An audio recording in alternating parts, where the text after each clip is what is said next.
네, 반갑습니다. 조코피TV 조현일입니다. 제 예상과는 다르게 댈러스 매버릭스가 파이널에 진출을 했습니다. 자, 2011년 이후에 13년 만에 루카 돈치치라는 아주 훌륭한 신성 그리고 슈퍼스타가 댈러스를 NBA 파이널로 이끌었습니다. 자, 댈러스의 시즌을 결산하면서 또 어떤 과정을 겪고 파이널에 진출했는지 정리를 한번 해봤습니다. 자, 이번 정규 시즌의 댈러스는 뭐 크게 눈에 띄는 성적 자체는 아니었습니다. 루카 돈치치가 70경기 이상 뛰었고, 카이리 어빙은 뭐 늘 그렇듯 또 24경기를 빠졌고요. PJ 워싱턴이 트레이드로 댈러스 유니폼을 입고 29경기를 뛰었고, 팀 하더웨이 주니어 79경기로 또 활약을 했습니다.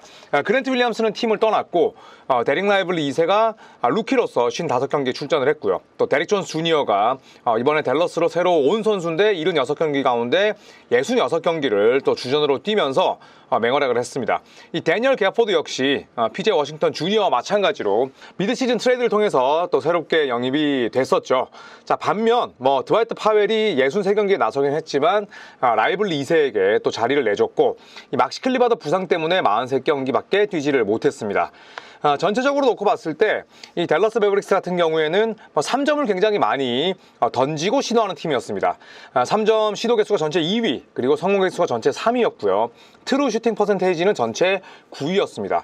그리고 페이스를 많이 끌어올렸죠. 이번 정규 시즌 페이스가 전체 6위였는데 그 덕분에 평균 득점은 117.9점으로 전체 7위였습니다. 굳이 따지고 놓고 보자면 올 시즌의 댈러스는 제이슨 키드 감독이 이끄는 팀답지 않게 수비보다는 공격이 돋보이는 팀이었습니다. 네, 그래서 오펜시브 레이팅이 전체 10위, 디펜시브 레이팅이 전체 18위, 공격 쪽에 가까운 팀이었죠. 자, 플레이오프 현재 17게임을 치렀습니다. 그래서 뭐 공수 밸런스가 굉장히 뛰어납니다. 그래서 저희는 이제 스텝 뮤즈의 이런 기록들을 많이 보는데 빨간색이 별로 없죠. 전부 다 뭐 녹색입니다. 3점 시도 개수, 뭐 성공 개수, 트루 슈팅 퍼센테이지도 전체 4위고요.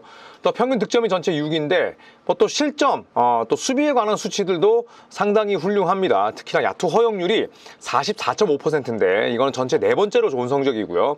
또 3점 시도 개수 자체도 굉장히 적게끔 만들고 있습니다. 그리고 3점의 성공 개수는 상대보다 평균 1개를 더 넣으니 현대농구에 굉장히 부합하는 그런 기록을 볼 수가 있겠고, 리바운드 수치를 살펴보면 플레이오프 들어서 평균 2.6개의 리바운드를 더 걷어내고 있습니다. 그만큼 높이가 많이 보강이 됐다는 걸 알 수가 있죠. 자, 루카 돈치치와 카이리 어빙 플레이오프에서 51.6점을 합작하고 있고, 이 두 명을 제외하면 평균 2자리 득점을 넣는 선수가 PJ 워싱턴 주니어밖에 없긴 합니다. 그런데 그 이외의 나머지 선수들은 각자 역할에 굉장히 충실하죠. 데릭 존스 주니어는 뭐 수비, 그 다음에 데니얼 게포드 수비와 리바운드와 그리고 세로 수비, 림 프로텍팅, 데릭 라이블리 2세 마찬가지고요. 그리고 조시 그린이나 혹은 뭐 제이든 하디도 벤치에서 솔솔한 활약을 펼치고 있는데, 그만큼 공수 균형, 그 다음에 주전과 벤치의 밸런스 굉장히 훌륭한 댈러스입니다. 자, 댈러스의 가장 큰 강점은 아까 공격력이라고 말씀을 드렸었는데, 이 원투펀치, 특히나 확실한 원투펀치 1, 2옵션을 데리고 있습니다. 댈러스 매버릭스는 오프시즌 때 카이리 어빙과 재계약을 맺었습니다. 다만 카이리 어빙이 워낙 기행이 많다 보니까 출전 경기에 대한 옵션을 넣어놨어요. 안전장치를 만들어 놨다는 거죠. 그래서 네가 부상이 아닌 다른 이유로 빠지면 이만큼의 돈은 개런티 되지 않는다라는 걸 넣다 보니까, 뭐 물론 그 이유만큼은 아니겠습니다만 카이리 어빙이 이번 시즌 내내 별다른 불협화음 없이 부상만 제외한다면 뭐 다른 이유로 빠진 적이 거의 없었습니다. 그래서 확실한 원투펀치이자 돈빙 조합을 유지했습니다. 리그에서 손꼽히는 강력한 원투펀치죠. 그리고 이제 호흡을 맞춘 지가 벌써 제법 시간이 지났기 때문에 확실한 원투펀치를 보유하는 동시에 그리고 로스터 연속성까지 가미하게 된 거죠. 그리고 돈치치는 시즌 내내 어빙에 대한 존경심을 표했습니다. 어빙이 핫핸드면 볼을 밀어주고, 그 다음에 또 어빙이 또 흔들릴 때면 자신감을 북돋아주고, 루카 돈치치가 10대 중반 때부터 레알 마드리드에서 프로 생활을 했기 때문에 어떤 식으로 선배나 베테랑들을 예우하는지를 누구보다 잘 알고 있어요. 그리고 카이리 어빙 역시 보스턴 셀틱스를 거치면서 또 보스턴 셀틱스의 뭐 언론, 그 다음에 팬덤 엄청나게 또 시달린 부분도 있었습니다. 물론 본인 잘못도 있었고, 브루클린 네츠 시절도 마찬가지죠. 뉴욕 닉스만큼은 아니지만 브루클린도 어쨌든 뉴욕 주잖아요. 그렇기 때문에 계속해서 뭐 언론의 압박, 또 뭐 팬들의 뭐 원성 이런 걸 들었어야 됐는데, 뭐 물론 본인이 또 무덤을 판 그런 부분도 있긴 합니다만, 이 댈러스에서는 상대적으로 뭐 그 시절보다는 스포트라이트를 덜 받고 또 팀의 고투가에는 루카 돈치치다 보니까 이 어빙이 심적인 부담을 계속 안고 갈 필요가 없었던 거죠. 그리고 또 모든 선수들이 어빙을 따르다 보니까 댈러스에서 마키프 모리스와 더불어서 형님 리더십을 발휘했습니다. 자, 플레이오프에서도 이 둘은 건강을 유지했습니다. 루카 돈치치는 잔부상에 시달렸지만 좀처럼 빠지는 법이 없었고, 카이리 어빙의 컨디션은 굉장히 좋았죠. 자, 플레이오프에서 둘은 건강을 유지했고요. 2024년 NBA 플레이오프에서만 동반 30플러스 득점을 4차례 올린 최초의 스타팅 백코트 듀오로 등극했습니다. 한 경기에서 서로 30점씩 올린다는 건 볼의 소유가 잘 됐다는 뜻입니다. 물론 뭐 에이스 몰빵 농구다라고도 볼 수가 있겠지만, 일반적인 에이스 몰빵 농구는 한 명이 40점, 50점을 넣고 두 번째 득점, 최다 득점자가 뭐 14점, 15점 넣는 그런 농구가 몰빵, 독방 농구고, 돈치치와 어빙처럼 너 한 번, 나 한 번이 아니라 서로 그냥 유기적으로 어우러지면서 그렇게 이타적으로 득점을 올리는 이런 원투펀치는 세상에 많지 않아요. 정규 시즌 때도 호흡이 좋았고, 플레이오프 때는 둘 모두 다 클러치에서 강하다 보니까 더 강한 시너지 효과가 나오는 거죠. 자, 그리고 드래프트에서 얻은 보물, 바로 데릭 라이블리 2세입니다. 드래프트 1라운드 12순위로 데릭 라이블리 2세가 합류했습니다. 12순위면 로터리 픽이죠. 그래서 뭐 애초에 기대가 굉장히 높은 선수긴 했습니다만, 제가 생각했던 것보다는 굉장히 잘했습니다. 이 데릭 라이블리 2세가 워크아웃 때 3점을 뻥뻥 넣어서 굉장히 많은 기대를 받았거든요. 그래서 이 친구도 뭐 현대농구에서 살아남아야 되니 3점도 던지고 이것저것 도 많이 시도하는구나 라고 생각을 했습니다만, 프로 와서는 그냥 본인이 잘하는 플레이에 엄청나게 집중을 했습니다. 그래서 그 덕분에 이 데릭 라이블리 2세는 루키 시즌 때부터 굉장히 많은 경기를 주전으로 뛰었죠. 정규 시즌 내내 뭐 부상은 잦았습니다. 얼굴도 다치고 상체도 다치고 하체도 다쳤는데, 그럼에도 불구하고 밸런스를 잃지 않았고요.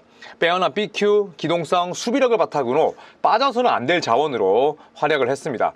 2011년에 댈러스에서 잠깐 뛰었던 타이슨 챈들러라는 베테랑이 있었죠. 이 타이슨 챈들러가 노비츠키와 궁합이 워낙 좋았어요. 노비츠키는 슈팅 빅맨이고, 그 다음에 타이슨 챈들러는 지금 라이블리 2세의 뭐 업그레이드 판이었거든요. 수비하고 스크린 걸고 공격 리바운드 잡고 탭아웃하고 픽앤롤, 픽앤덩크하고, 그 다음에 기동력을 바탕으로 코트 왕복하고, 모든 면에서 이 라이블리 2세가 정말 배울 만한 선수였습니다. 그래서 댈러스가 이 라이블리 2세를 뽑자마자 타이슨 챈들러를 개인 가외로 붙여줬죠. 개인 가외 선생님으로. 그래서 많은 댈러스 팬들은 얘는 진짜 2011년 우리 팀 우승을 이끌었던 타이슨 챈들러의 재림이다 라는 평가를 내린 거죠.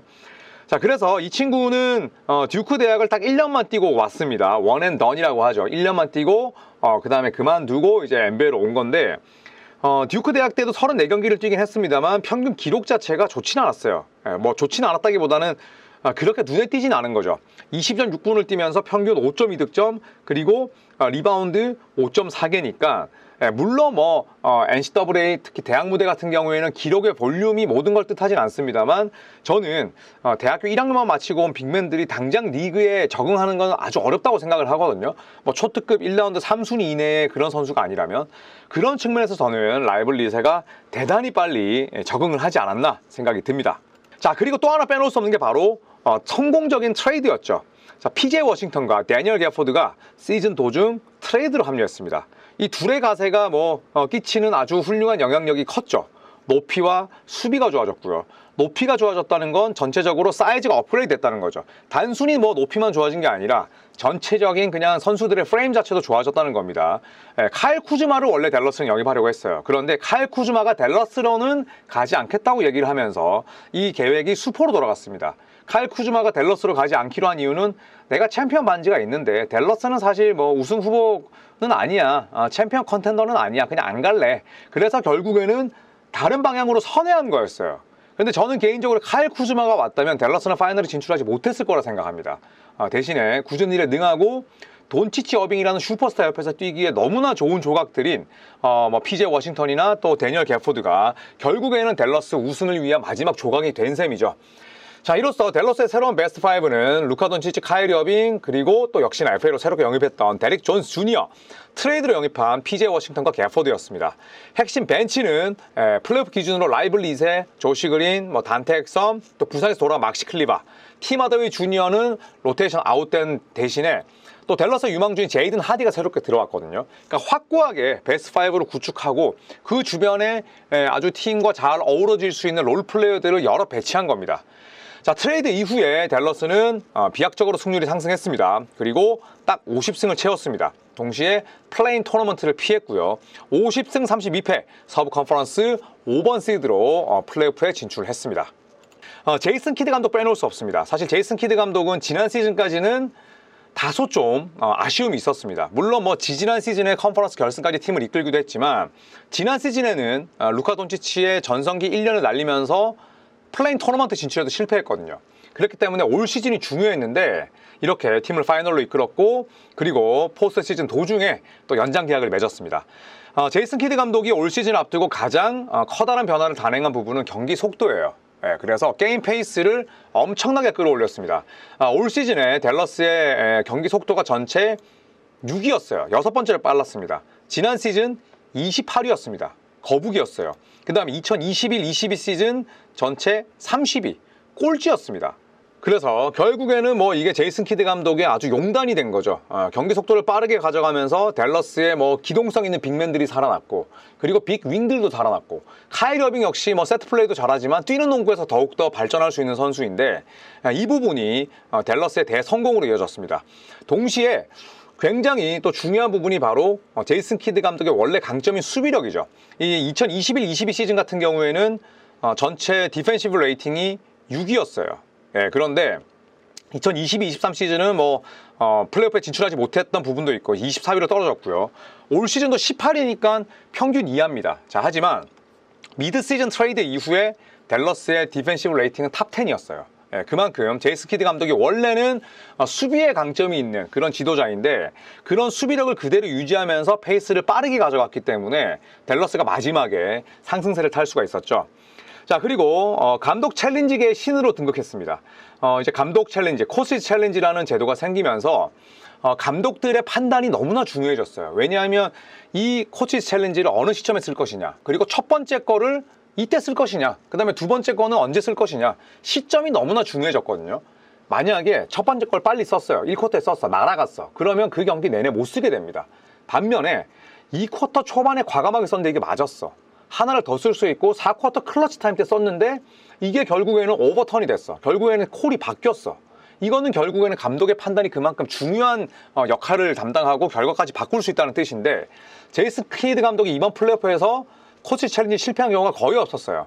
그만큼 코치 챌린지를 잘 신청을 하고 또 시리즈 조정 능력은 물론이고 인게임 경기 도중의 조정 능력이 떨어진다는 평가를 많이 받았었는데 매치업도 바꾸고 그 다음에 짧게나마 뭐 존 디펜스도 쓰고 돈치치가 더블팀 받았을 때 나머지 선수들의 움직임도 조정하고 이런 인게임 조정 능력이 너무나 좋아졌습니다.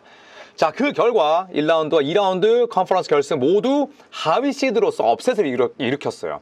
1995년에 휴스턴 로켓츠, 그 당시 하킴 올라주원, 클라이 드렉슬러, 로버트 홀이 이런 선수들이 이끌던 팀인데 그때 휴스턴이 6번 시드였거든요. 그래서 1라운드, 2라운드 컨퍼런스 결승 그리고 파이널까지 하위 시드로서 전부 다 우승 달성했습니다. 그리고 그 당시 1995년에 휴스턴이 가장 낮은 시드로서 우승한 팀이에요.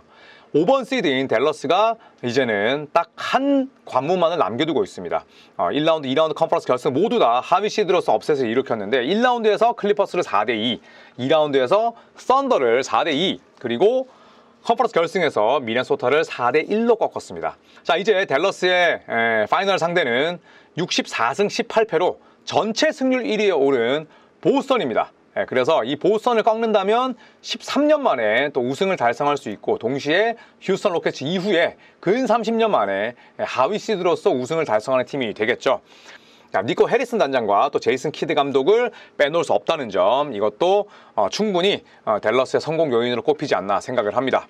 자, 이상 올 시즌 댈러스가 걸어온 길과 그리고 플레이오프 행보 그리고 보스턴과 만나게 된 과정까지 함께 살펴봤습니다. 자, 이제 NBA 파이널이 딱 일주일 뒤에 열립니다. 1차전이 보스턴 TD 가든에서 열리게 되고 그리고 또 어빙 매치업으로도 잘 알려져 있는데 카이리 어빙과 돈치치가 과연 댈러스를 13년 만에 우승으로 이끌 수 있을지 저희 조코피TV와 함께 지켜보시죠. 고맙습니다.